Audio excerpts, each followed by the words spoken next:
Ladies and gentlemen, this is a public service announcement. For regular viewers and listeners of AWI Pod, please do not be offended, as this program contains good wrestling.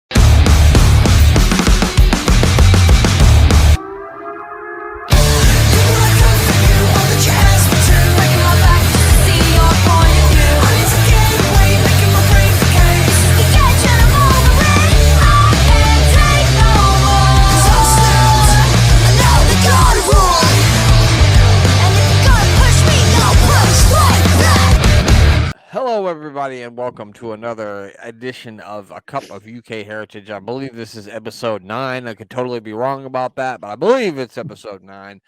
I'm your host, Brent Piles, and of course, if we're doing the Cup of UK Heritage, and that means my co-host, 1/3 of the tag team that we do here at AWI Pod, a work in progress. It's GA Wrestling Nut Glenn. Glenn, how you doing? Good evening, Grapple fans. And yes, I am doing very well, thank you. Is it hot? Is it hot over there, Glenn? How hot is it? It's been quite warm all day, but it cooled down a bit. I'll just shut the window now. But we are 11 o'clock at night, so he's expected to cool down a little bit. Well, you would hope that it's not hot as fucking 11 o'clock at night. Yeah. If it's hot at 11 o'clock at night, you know it was really hot during the day. Definitely. We're coming to you a little bit later this week, obviously, because it was the 4th of July holiday over here. The day where we remember that time we kicked those slimy, tea-sucking British bastards back across the Atlantic Ocean. I'm only doing this in memorative of Jeremy because he would have done it to you. So sorry. It's fine. As I say, I'm quite pleased because you saved us a bloody fortune. Yeah, we did you a favor. We really did. Yeah.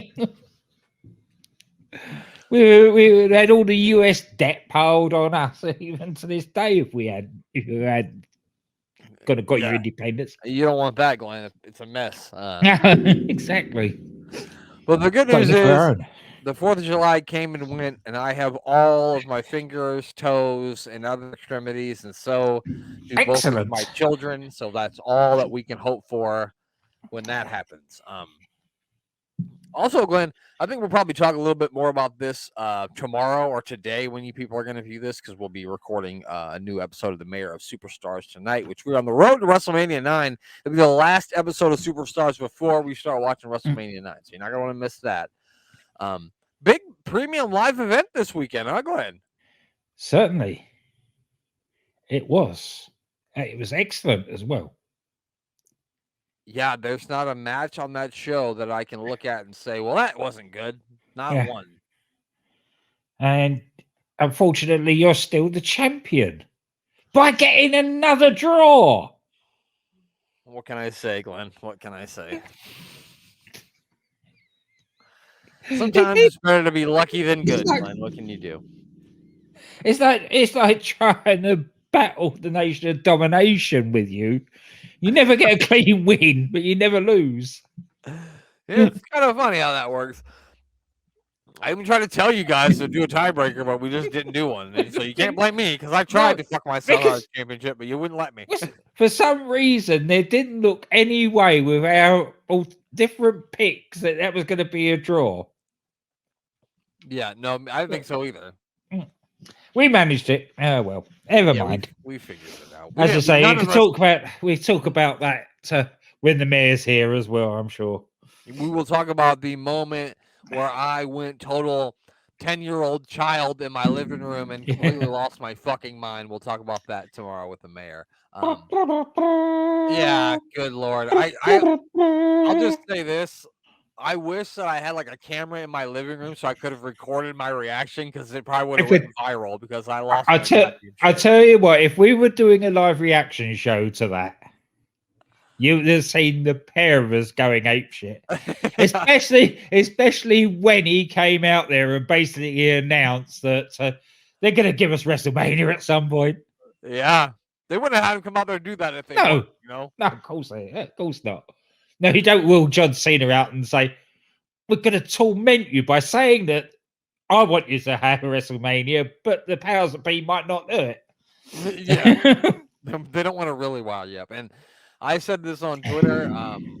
if afternoon WrestleMania for me sounds 100% great. I love it. Let's fucking do it. Sign me up. But the thing is these guys and girls that we're covering from NXT UK are basically the reason we're getting this. Yeah. Because if NXT UK hadn't been such a success, and I don't care what people said or thought about it, it was a success. Because it shows by the amount of them that are now in NXT. And the ones roster. And the ones that aren't are only there, are not there because of issues with getting into the country, shall we say? That and maybe, or they already have prior commitments and there's people. Yeah, of course, there's people like Wild Boar, right, who's got his own wrestling company. You know, he's got his own promotion. He didn't need to go to NXT. That's why we had to talk about that a little bit on this show, because we are talking about, NXT UK, and so potentially the UK getting a WrestleMania would be great. What do you think they have that at Wembley? It's got to be Wembley, right? It's got to be it's either it'll be Wembley or the Tottenham Stadium, right? Because of the NFL connection and everything there. Right. I'm sure some strings could be pulled to get that even. And those two stadiums are already set up to hold big sort of events like that, because they've That's right. Already, so. Yeah. But we'll talk more about that with the mayor. You'll be able to hear that on Sunday with the new mayor of Superstar South. But today, Glenn, we're going to review these the last two semi-final matches in the NXT UK Heritage Cup #1 Contenders Tournament. And the first match, Glenn, was amazing. 2 amazing matches. Absolutely 2 unbelievable matches from beginning to end. I thoroughly enjoyed both of them. But as you say, so totally different. Yeah. We had the cockroach against the rat, basically.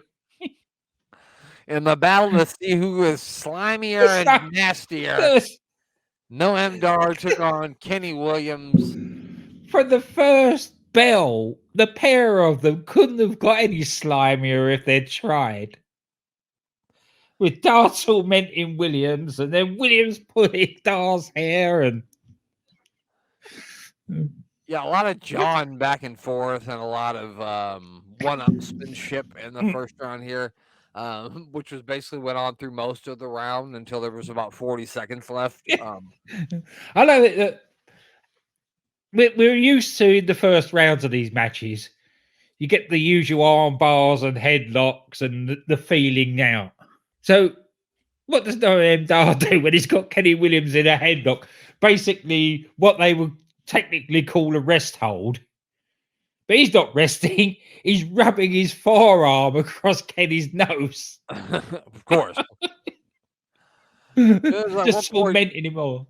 There was one point where Dar had Kenny Williams in like an arm bar, Keith Cole style. And Williams just hauls off and just stomps really hard on Noam Dar's foot. And the look that Noam Dar gave him after he did that was like, "You motherfucker." And then he resorted to getting into Williams and like just running his elbow into his ribs and slamming his elbow into his ribs. And then both guys just started landing big punches on each other.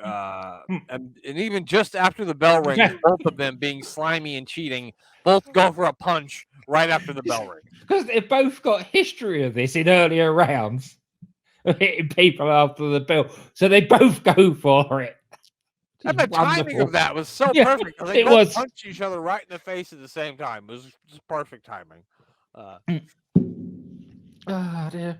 And they kind of talked about in the first round too about how Noam Dar kind of brought Kenny Williams into NXT UK and kind of was trying to push Kenny Williams into he needed to be more edgy and he can't be this smiley everybody's best friend Kenny Williams, and that Kenny Williams is kind of he's kind of taking that on now, as Noam Dar said it to him a couple of weeks ago, I guess.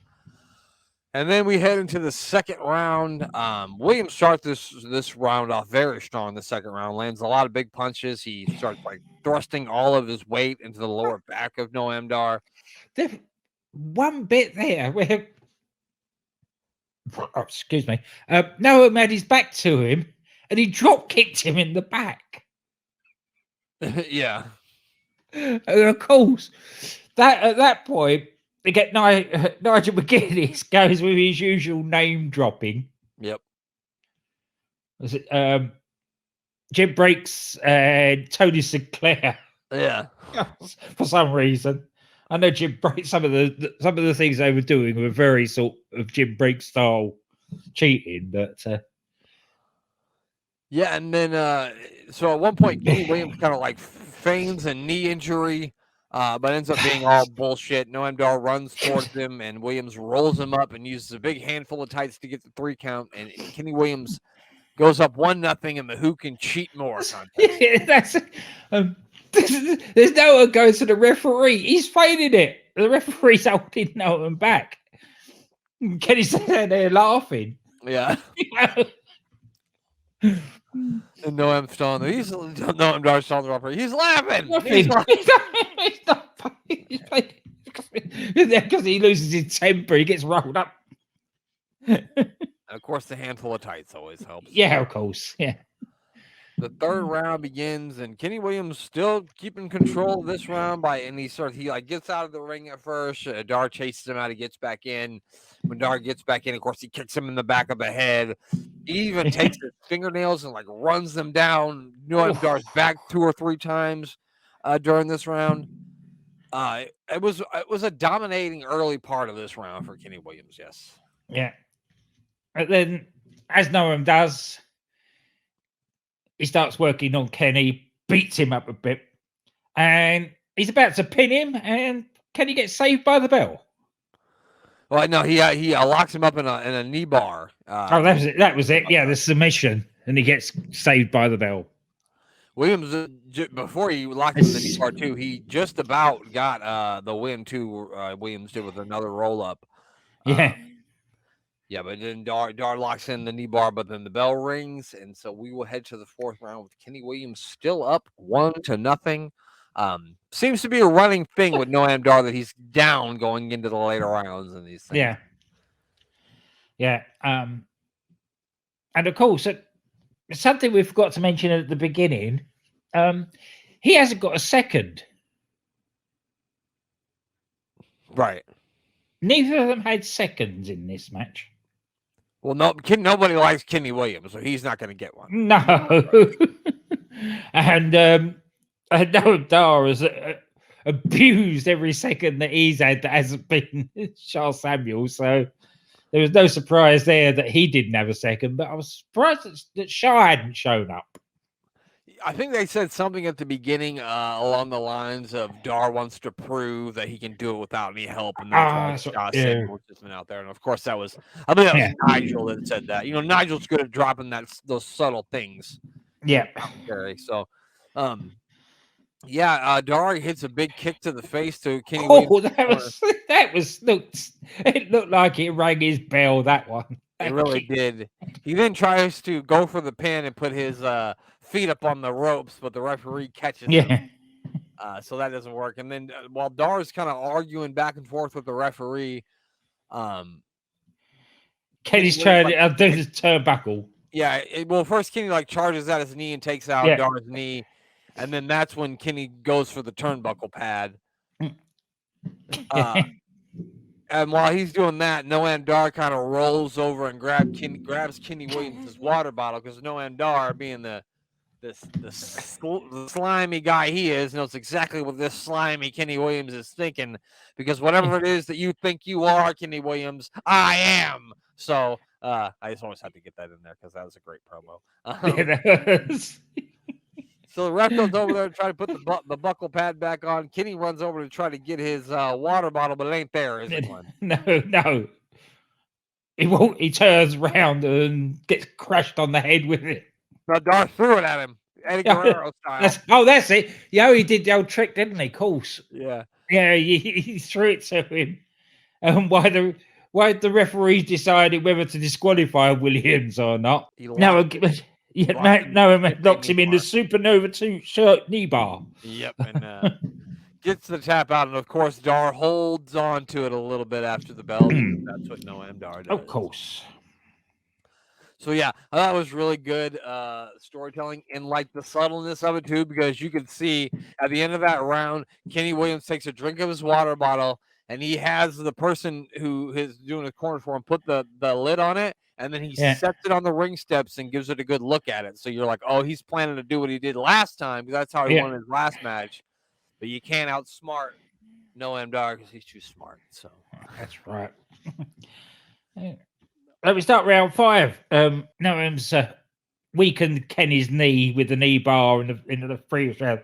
So he goes and kicks and punching, stomps on the knee. Yeah, he hit one of those beautiful spinning back elbows that he does for a 2 count. Kenny Williams lands a big clothesline, who also gets a 2 count.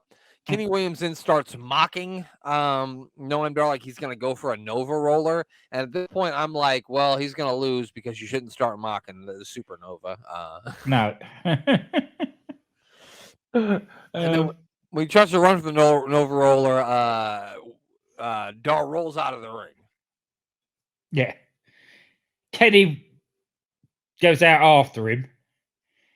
Of course, Noah dives back in.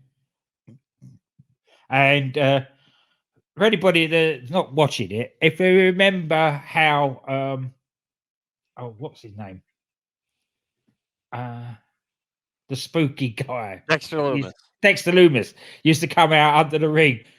There's a cloth cap suddenly appears from under the ring, and it's attached to Sha Samuels, who hangs on to Kenny's leg. And of course, that then allows Dar to land a kick to the chest of Kenny Williams. He then lands the Nova roller for the 3 count. We then see Sha Samuels crawl out of the other side of the ring over the barricade and then skips onto the back, which I thought was hilarious. Yeah. And Noam Dar is the winner, and he is headed to the finals. He certainly is. What a chef's kiss at the end of that. Just good. It was brilliant. And it was a little sort of hint of what was to come. Right. Yeah. With Noam was a little bit more physical than that match was. You can say that again. Yeah. When I looked at this and I saw it was Wolfgang versus Teoman, I said, well, this one may get unprofessional.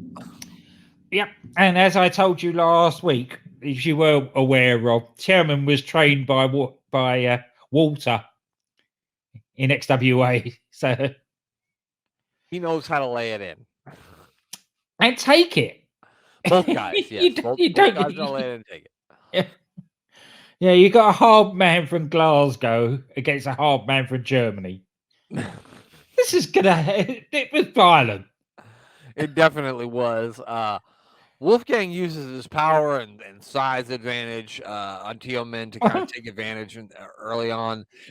My note for the beginning of this was Wolfie beating the shit out of Teoman. That basically credit, he don't back down from that big son of a bitch. No, not once in this entire match. No matter how hard Wolfgang beats the shit out of him, does Teoman back down? He just keeps coming at him, even though he's gotten the shit kicked out of him multiple times. Yeah, and was basically a squash of the first round. Yeah, Wolfie picks him up, and what they describe as a caber toss drop, which I've never heard of before. It was a nasty. It was a nasty plunge onto Teoman's side rather than taking a flat back bump. Yeah, I'm glad you wrote down what they called it because I wasn't sure what they said, and I was going to ask you ever heard the name of that. No, that was another thing that Nigel made up, I think. Probably, yeah. For the point. Yeah, but so we get a rare first round decision as Wolfgang gets an early pinfall here and gets a 3 count. He's up 1-0 early on Teoman. And we head to the second round where Teoman is really just doing anything that he can do in the opening minute to try to get the upper hand and try to break through the power advantage and the size advantage of Wolfgang. But he's really not able to do it until after about a minute into the round, he's able to sidestep Wolfgang, who's charging at him, and it sends him crashing to the outside. He's finally able to get some offensive moves in. Yeah, because Wolf is hurt that arm that was already bandaged up. Right, from the last match. Last match, yeah. And Teoman uses the ring skirt, actually. He kind of puts it over Wolfgang's head and just starts landing a bunch of punches right to his face. Of course. And then he gets up on the top rope and lands a beautiful drop kick to the back of Wolfgang's head, but that only leads to a 2 count. And just as the round ends, Wolfgang lands like a nice uppercut. And it looked like he was going to throw it like with 1 second left. Yeah. So it was kind of like he wouldn't have been able to stop anyway. So I don't know. That was definitely not a Noam Dar, Kenny Williams type after the bell. Right, that wasn't perfect. That was the fist was already in motion before the bell rang. Yeah, definitely. We get to the third round. Teoman finally able to get some offense on Wolfgang in the third with some help from Rohan Raj on the outside, and then he's able to hit like a big jaw a big elbow to the jaw. Yeah, that's better. Teoman took his jaw and ran into Wolfgang's elbow. It was weird. Yeah. But no. He hits him in the jaw with his elbow. Teoman does Wolfgang, and he gets the 3 count, and we are tied up. That was fairly early on in the third round too. It was like a minute in, I think. Yeah, this was short and sweet. This match, although it went 4 rounds, none of the rounds, apart from I think the second, went the full 3 minutes, and none of them went like 90 seconds. Other than that one round, yeah. Fourth round starts. Teoman, of course, is still working on that right arm of Wolfgang that had been bandaged up before. That was a really accurate drop kick that Teoman hit right on his elbow. Yeah, that looks a bit painful because there's no way you can sort of cushion that. No, not to the elbow. No, not at all. Things break down a little bit. Rohan Raja has got up on the apron a couple of times in this match, and so he does it again. And the Coffee Brothers aren't going to stand around and let that happen. So one gets up on the apron, the other one goes over there and punches Rohan Raja in the face, as one does. Yeah. That's right. Which he deserved, to be honest. Yeah, as I said, he got up there like 2 or 3 times. So I was surprised that they let him get up there as many times as they did without punching him, to be honest with you. There's one point where Wolfgang hits Teoman with such a stiff uppercut that it virtually lifted him out of his boots. But you can see the pain on Wolfie's face as well because he's left-handed. That's the arm that hurts. Yeah. And then Teoman's like arguing with Coffee on the outside. And then Wolfgang's able to hit a spear and get the 3 count. I'll tell you what. That is the first time I've ever seen him hit a spear, and it was a spear that Roman Reigns would have been proud of. Yeah, that wasn't one of them little spears. No, that was he took him out completely there. Yeah, definitely. And he gets the 3 count, so that means the finals will be Noam Dar and Wolfgang, and the winner of that will get to face Tyler Bate, and those will be the 2 matches that we review next week. And I can tell you, both those matches are incredible, and it's going to be great to review them, and I'm much looking forward to that. So am I. I'm looking forward to seeing them again before we review those.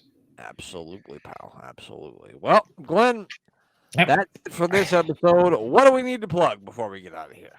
Oh, I don't know. That's why he's got the list, ladies and gentlemen.